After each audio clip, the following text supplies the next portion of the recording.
జగదీష్ రెడ్డి గారు ఎక్కడ కూడా మీ పట్ల అమర్యాదగా కానీ ఏకవచనాన్ని కానీ సంబోధించలేదు. మీరంటే మా అందరికీ కూడా ఎంతో గౌరవం. మా నాయకులు కేసీఆర్ గారు కూడా మీ ఎన్నిక జరిగినప్పుడు ఏకగ్రీవంగా మీ ఎన్నికకు సహకరించినటువంటి పార్టీ బీఆర్ఎస్ పార్టీ. మా నాయకులు కేసీఆర్ గారు కూడా ఎప్పుడు కూడా మాకు చెప్తూ ఉంటారు, సభా సాంప్రదాయాలు పాటించాలని, మీ పట్ల గౌరవంగా ఉండాలని కూడా చెప్తూ ఉంటారు.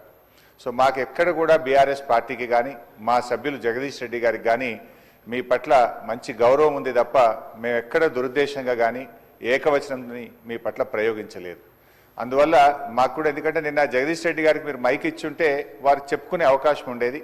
వారికి చెప్పుకునే అవకాశం లేకుండానే సస్పెన్షన్ జరిగింది కనుక మీరు ఒకసారి పునఃపరిశీలించి వారిని సభలోకి వచ్చే విధంగా సస్పెన్షన్ ఎత్తివేయాలని మా తరఫున విజ్ఞప్తి చేస్తున్నాం.